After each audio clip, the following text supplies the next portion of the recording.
The drifters saved her from the fire, then showed her the wanted poster with both their faces on it. The fire started like most troubles do, with a man who'd had too much whiskey and too little sense. Jacob McCreary sat in the corner of Bellwether's saloon, nursing his third glass of rotgut and watching the amber liquid catch the lamplight like liquid gold. Outside, Copper Falls was settling into another dusty evening, the kind where heat still rose from the earth long after the sun had crawled behind a mesa. The town was small enough that everyone knew everyone else's business, and everyone knew Jacob had been riding through for 3 days, paying for his drinks with silver that looked too clean for an honest man's pocket. The girl behind the bar, couldn't have been more than 16, kept her eyes down when she poured drinks. Her name was Sarah, though most folks just called her the orphan girl or Bellwether's ward. She'd been working in the saloon since her parents died in the cholera outbreak 2 summers back, sleeping in the storage room upstairs and earning her keep by sweeping floors and washing glasses. Her hands were small but steady, and she had learned early that in a place where men came to forget their troubles, a smart girl made herself invisible. Jacob watched her move between the tables, how she stepped around the cowboys and miners without looking at their faces, how she collected empty bottles like she was gathering wildflowers instead of cleaning up after drunks. There was something about her careful movements that reminded him of his sister back in Kansas, the sister he hadn't seen in 7 years, the sister who probably thought he was dead. The trouble started when Ned Patterson stumbled in from the street, his clothes reeking of horse sweat and his eyes wild with whatever demons had been chasing him across the territory. Ned was the kind of man who brought storms with him wherever he went, and tonight the storm was rage mixed with liquor and a gambling debt he couldn't pay. "Where's Bellwether?" Ned demanded, his voice cutting through the low conversations like a rusty blade. The saloon owner emerged from behind the bar, wiping his hands on a dirty apron. Tom Bellwether was a thick man with kind eyes who'd built his business on the simple principle of letting men drink their sorrows without judgment. He'd taken Sarah in when she had nowhere else to go, and most folks respected him for it. "Evening, Ned," Bellwether said, his voice carefully neutral. "What can I do for you?" "You know damn well what you can do." Ned's hand rested on the grip of his pistol. "I need more time on that debt. Another week, maybe 2. Jacob had seen this scene play out in a dozen towns across 3 states. A man pushed too far, pride wounded, looking for someone to blame for the choices that had brought him low. In Ned's bloodshot eyes, Jacob could see the moment when talking would end and violence would begin. "Ned, we've talked about this," Bellwether said patiently. "You've had 6 months already. I can't keep carrying." The gunshot came so fast that most folks didn't realize what had happened until Bellwether was already falling. The bullet caught him in the chest, spinning him around before he collapsed behind the bar. Sarah screamed, a sound like glass breaking, and dropped the tray she'd been carrying. What happened next would stay with Jacob for the rest of his days, playing out in his dreams like a scene from hell. Ned, wild with panic and liquor, overturned a table that sent an oil lamp crashing to the floor. The flame caught the spilled whiskey, and in seconds the fire was crawling across the wooden planks like a living thing, hungry and fast. Men shouted and scrambled for the doors, but the fire spread faster than fear. The walls of the saloon were old pine, dry as kindling, and the flames climbed them like they had wings. Smoke filled the room, thick and black, turning the familiar space into a maze of confusion and terror. Through the chaos, Jacob saw Sarah. She was kneeling beside Bellwether, trying to stop the bleeding with her apron, her face streaked with tears and soot. The fire was already between her and the front door, and she didn't seem to understand that staying meant dying. Jacob had spent 7 years running from his past, 7 years avoiding the kind of choices that marked a man's soul. But watching that girl kneel beside the only person who'd ever shown her kindness, he felt something shift inside his chest, something that had been sleeping for so long he'd almost forgotten it was there. He moved without thinking, pushing through the smoke and flames like a man walking through water. The heat seared his lungs and singed his beard, but he kept moving until he reached her. She looked up at him with eyes wide with shock, and for a moment neither of them moved. "He's gone," Jacob said, his voice gentle despite the roar of flames around them. "We have to go now." Sarah shook her head, clutching Bellwether's bloody hand. "I can't leave him. He saved me and he'd want you to live," Jacob interrupted, reaching down to lift her to her feet. "That's what good men do. They save people." The ceiling beam above them groaned and cracked, sending a shower of sparks raining down. Jacob wrapped his coat around Sarah's shoulders and pulled her toward the back of the saloon, where a window looked out onto the alley. The glass shattered under his boot, and he lifted her through the opening before climbing out himself. Behind them, Bellwether's saloon collapsed in on itself with a sound like thunder, sending flames and sparks high into the desert sky. Sarah sobbed against his chest while he held her, both of them watching everything she'd known turn to ash in memory.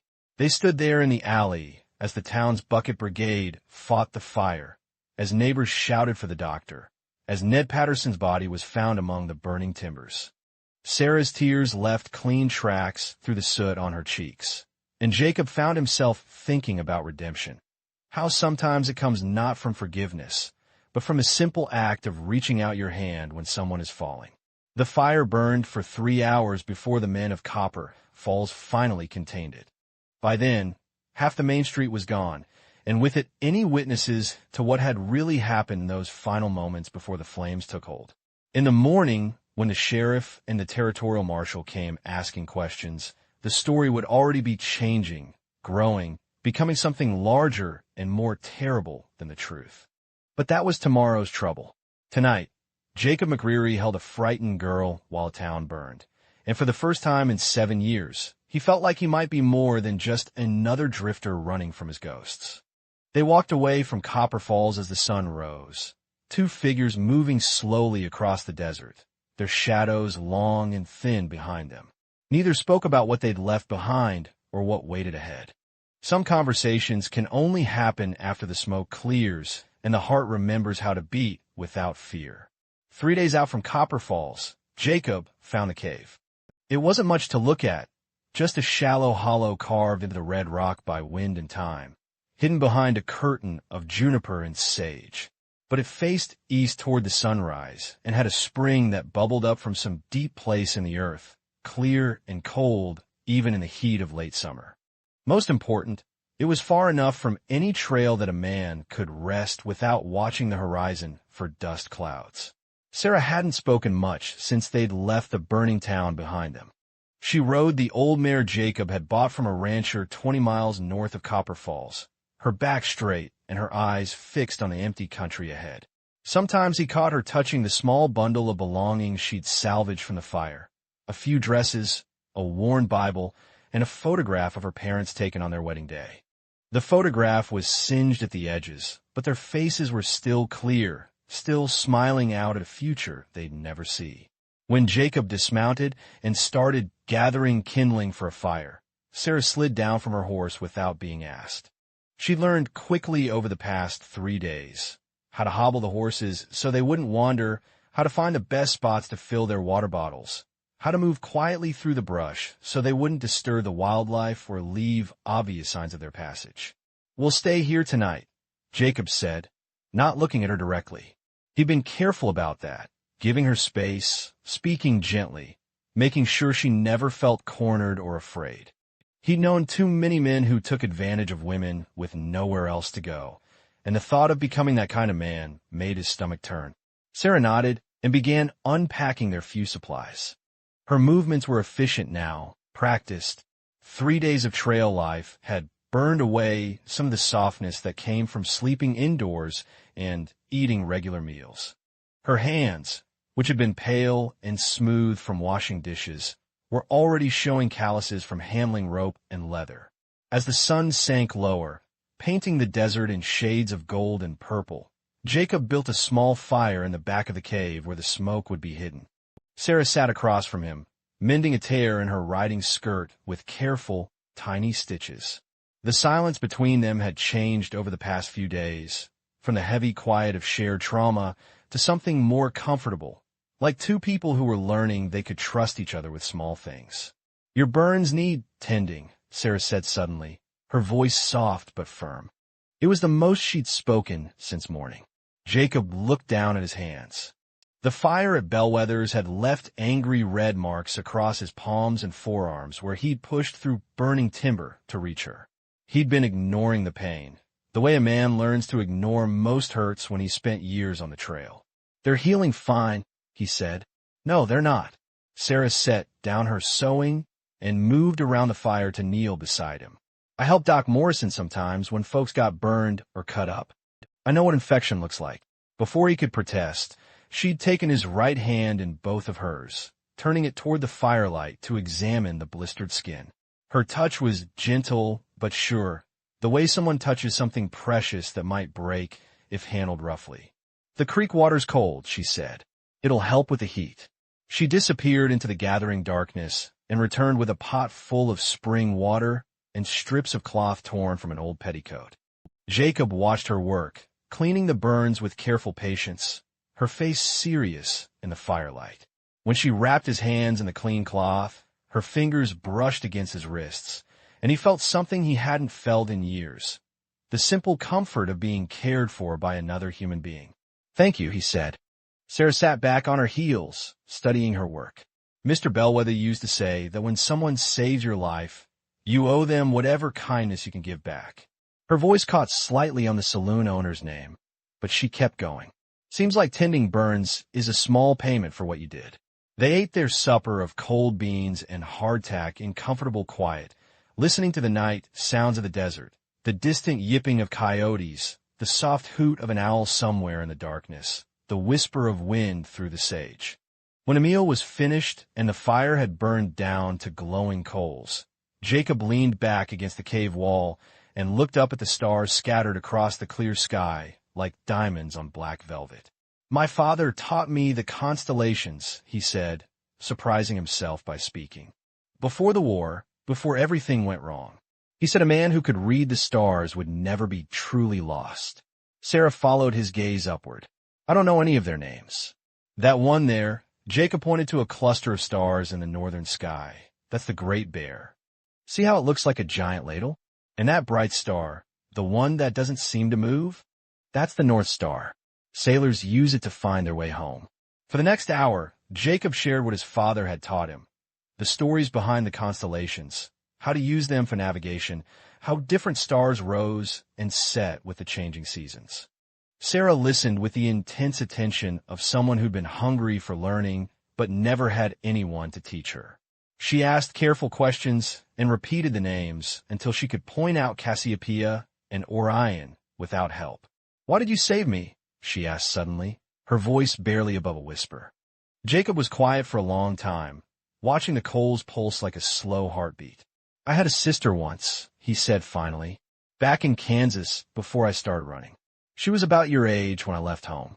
I always wondered what happened to her, whether she was safe, whether she had someone to look out for her when things got bad. What were you running from?" The question hung in the air between them like smoke. Jacob had spent 7 years avoiding that particular truth, 7 years telling himself that the past didn't matter as long as he kept moving forward.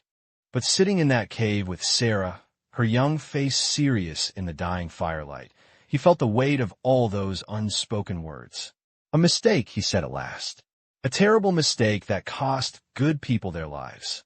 Sarah nodded, as if she understood that some stories were too heavy to carry in words. "Maybe saving me was your chance to balance the scales." "Maybe," Jacob said, though he wasn't sure the scales of justice worked that way. "Or maybe I just couldn't watch someone else lose everything when I had the power to help." They settled down to sleep on opposite sides of the dying fire, wrapped in their blankets and listening to the night sounds of the desert. Sarah fell asleep quickly, exhausted by days of travel and the work of rebuilding her life from nothing.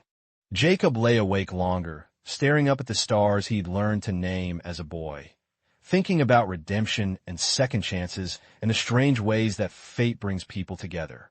He didn't know that 200 miles away, in the territorial capital, a newspaperman was already setting type for the morning edition.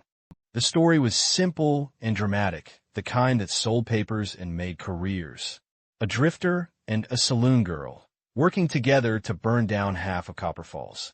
Murder and arson, with reward money that would tempt every bounty hunter between Denver and El Paso.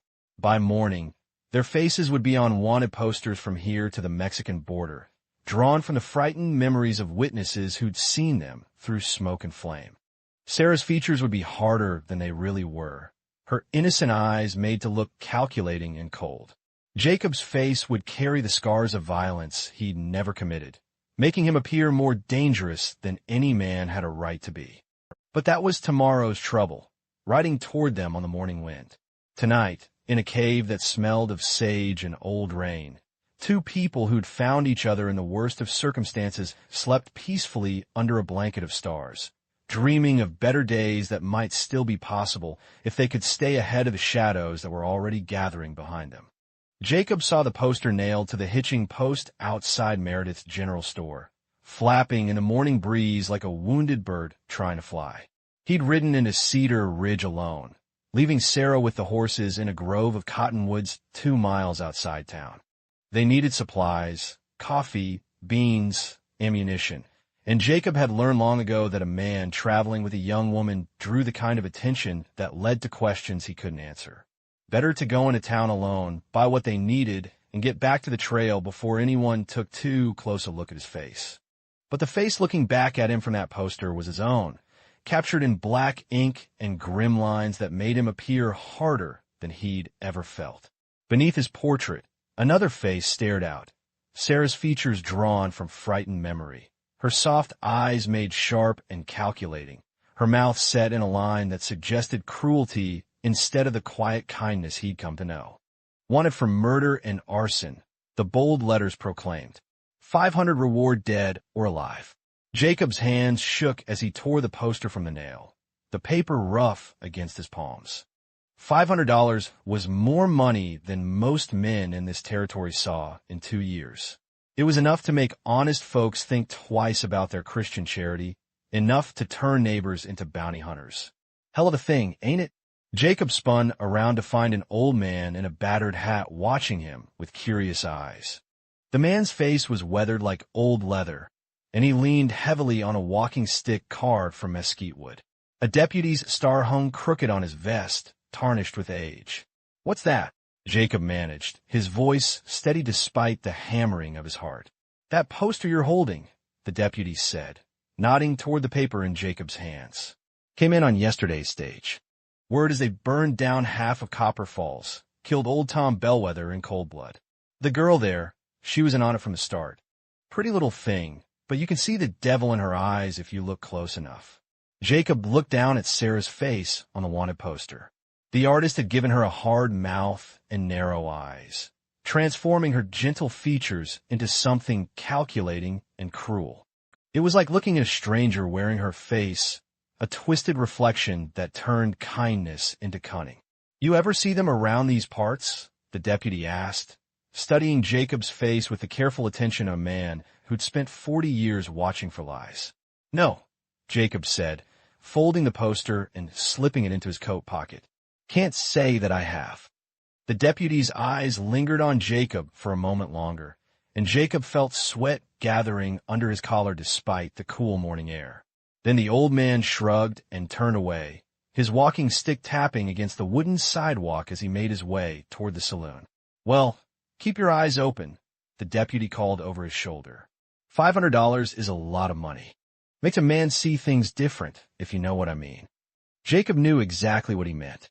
Inside the general store, Jacob moved quickly through his purchases, his mind racing while his hands gathered supplies with practiced efficiency. Coffee, beans, hardtack, ammunition for his rifle. Salt pork wrapped in brown paper. A new shirt for Sarah, since hers was getting worn from days on the trail. The store owner, a thin man with nervous eyes, tallied up the purchases without much conversation, though Jacob caught him glancing toward the window where more wanted posters had been pasted to the glass. "Terrible business up in Copper Falls," the store owner said as he counted out Jacob's change. "Makes a man think twice about who he lets into his place of business." "I imagine it does," Jacob replied, pocketing the coins and gathering his packages. As he stepped back onto the sidewalk, Jacob saw them. 3 men on horseback at the far end of the street, their eyes scanning the faces of everyone they passed. Bounty hunters, by the look of them. Hard men with cold eyes and guns that had seen too much use.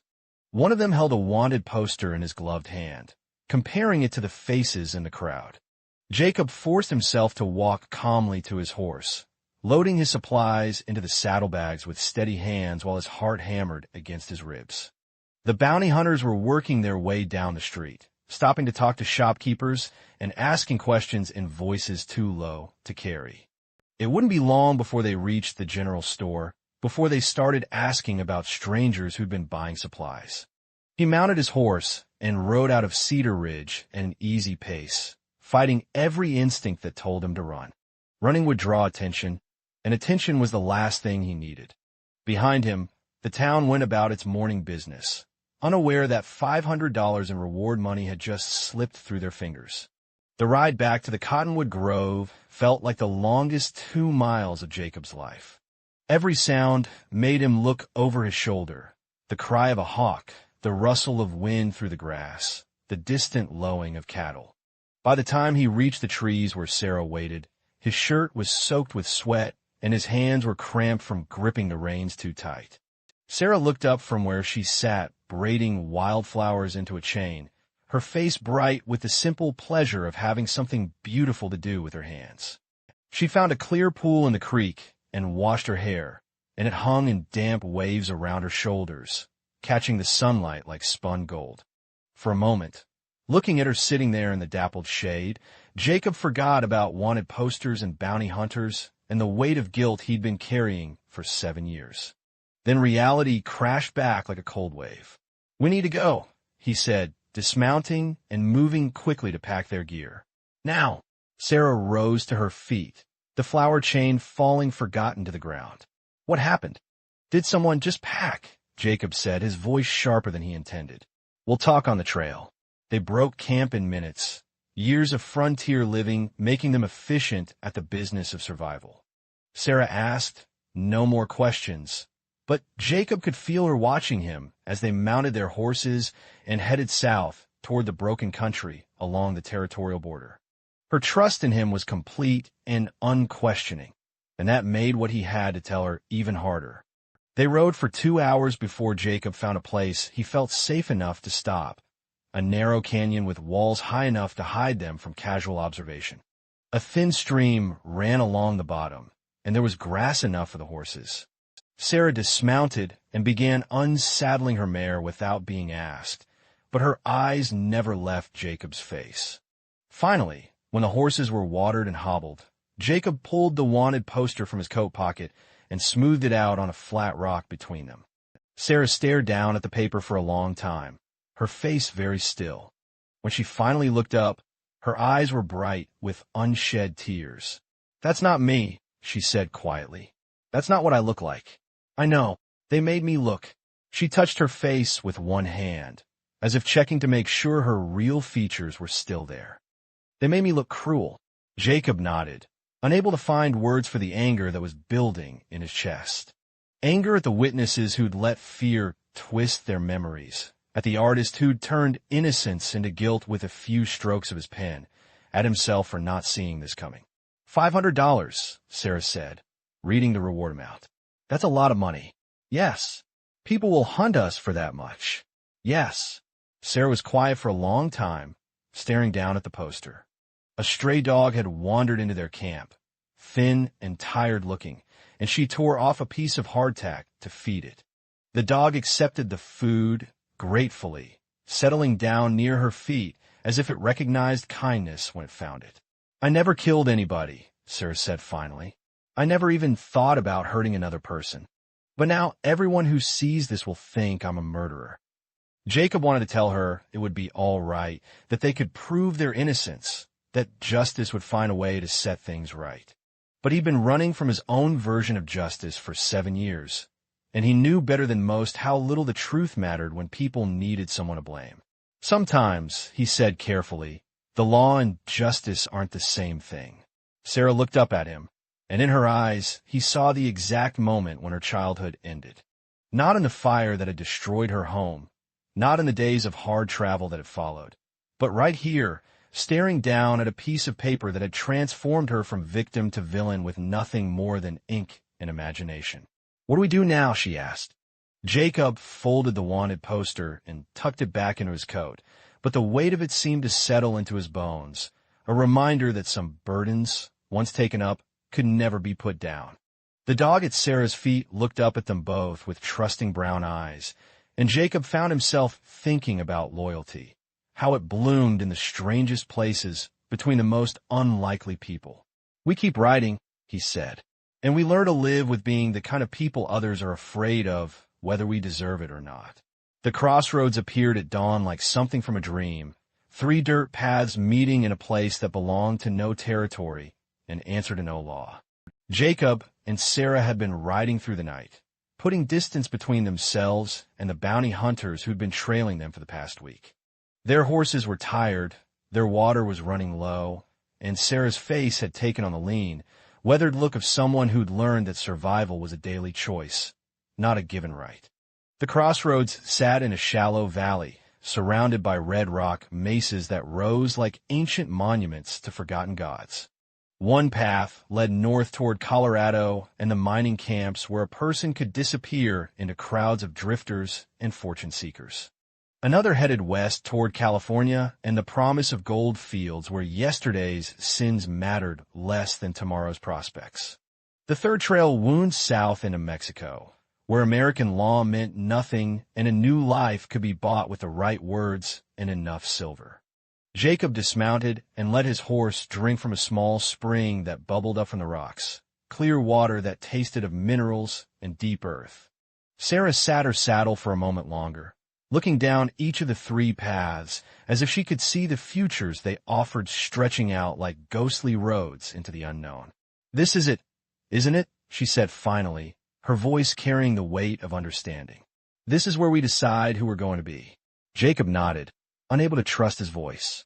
Over the past 2 weeks, he'd watched Sarah transform from a frightened girl into something harder and more resilient. She'd learned to shoot his rifle with steady hands, to read the signs of weather and pursuit, to sleep light and wake silent. But more than that, she'd learned to carry the burden of being hunted, of having her face on wanted posters in every town between here and the Mississippi. The stray dog that had been following them since Cedar Ridge emerged from behind a boulder, limping slightly from a thorn in its paw that Sarah had doctored the night before. It had attached itself to them with the desperate loyalty of a creature that knew kindness when it found it, and Sarah had taken to sharing her meager meals with it despite Jacob's protests about wasting food. "He's not waste," she'd said one evening as the dog settled beside their fire. "He's hope. Hope that there's still good in the world worth protecting." Now the dog sat between them, panting softly in the growing heat of the day, its brown eyes moving from Sarah to Jacob as if it understood that something important was happening. Sarah dismounted and walked to the center of the crossroads, her boots raising small puffs of dust that caught the morning light. She'd grown taller somehow, or maybe it was just that she carried herself differently now, shoulders back, head high, like someone who'd learned that the world could try to break you, but couldn't succeed unless you let it. "I've been thinking," she said, not looking at either path, but staring straight ahead at the horizon where the sun was painting the sky in shades of gold and crimson, "about what you said that first night about your sister in Kansas." Jacob felt his chest tighten. He'd told Sarah more about his past during their nights around campfires than he'd ever told another living soul. About the bank robbery that had gone wrong, about the innocent people who'd died because of his poor choices, about the 7 years he'd spent running from the memory of gunshots and screaming horses and a lawman's badge stained with blood. "What about her?" he asked. "You said you wondered if she was safe, if she had someone looking out for her." Sarah turned to face him, and in her eyes he saw a strength that reminded him of his sister, the same stubborn courage that had made Mary McCreary stand up to their drunken father, the same fierce loyalty that had made her try to talk Jacob out of riding with the Dalton gang all those years ago. "I do wonder," Jacob admitted. "Every day. Then maybe it's time to stop wondering." Sarah pulled something from her coat pocket, a letter worn soft from handling. "I wrote this last night while you were sleeping. It's to the postmaster in Cedar Ridge. asking him to send word to the territorial marshal's office in Topeka, asking them to find Mary McCreary and tell her that her brother is alive. Jacob stared at the letter, his hands trembling slightly. "Sarah, if they trace that back to us, they won't," she said firmly. "Because we're not going to be here for them to find. We're going south, Jacob, into Mexico, where wanted posters don't mean anything and a man can start over with a new name and a clean slate." The dog whined softly, sensing the tension in the air. Sarah reached down to scratch behind its ears, her touch gentle despite the hardness that life had forced into her features. "But first," she continued, "you're going to mail that letter. You're going to let your sister know that you're alive, that you think about her, that you're sorry for the choices that took you away from her. Because some debts can't be paid with running, Jacob. Some things you have to face before you can truly be free." Jacob looked down at the letter in her hands, thinking about forgiveness and redemption and the strange ways that grace could appear in the most unlikely places. A month ago, he'd been a drifter with no purpose beyond staying ahead of his past. Now he was responsible for another person's life, another person's future, another person's hope for something better than the cards fate had dealt them. "And what about you?" he asked. "What about your future?" Sarah smiled, and for a moment she looked like the young girl he'd pulled from the burning saloon, innocent and full of dreams. But when she spoke, her voice carried the wisdom of someone who'd learned that happiness wasn't something you found, but something you chose to create. "I'm going to raise horses," she said. "In Mexico, where the grass grows green and the law doesn't ask too many questions about where people come from. I'm going to build something good with these hands, something that helps instead of hurts. And maybe someday, when enough years have passed and the world has forgotten about that wanted poster, I'll come back and visit Tom Bellwether's grave and tell him that the girl he saved turned out all right after all." The sun was fully up now, casting long shadows across the desert floor. In the distance, Jacob could see dust clouds on the northern horizon, riders moving fast, probably the bounty hunters who'd been tracking them. They had maybe an hour before those riders reached the crossroads, maybe less if they were pushing their horses hard. Jacob took the letter from Sarah's hands and tucked it into his saddlebag. "There's a trading post about 10 miles north of here," he said. "They'll have a postal box. I could drop this off and be back before those riders get close." "We'll be waiting," Sarah said, settling down beside the spring with the dog curled up next to her. "Won't we, boy?" The dog thumped its tail against the ground, and Jacob found himself smiling despite everything. They were outlaws now, fugitives with prices on their heads, but sitting there in a morning sun with a loyal dog and a woman who'd learned to find hope in the darkest places, he felt something he hadn't felt in 7 years. He felt like he was finally heading home. The ride to the trading post took him through country that reminded him of Kansas, rolling hills covered in buffalo grass, with creeks that ran clear and cottonwoods that offered shade from the relentless sun. The trading post was a ramshackle building run by an old Mexican man who asked no questions and accepted Jacob's coins without looking too closely at his face. When Jacob dropped the letter into the postal box, he felt a weight lift from his shoulders that he'd been carrying so long he'd forgotten it was there. Somewhere in Kansas, his sister would learn that he was alive. She would know that he thought about her, that he was sorry, that he hoped she'd found the happiness that had always seemed just out of his reach.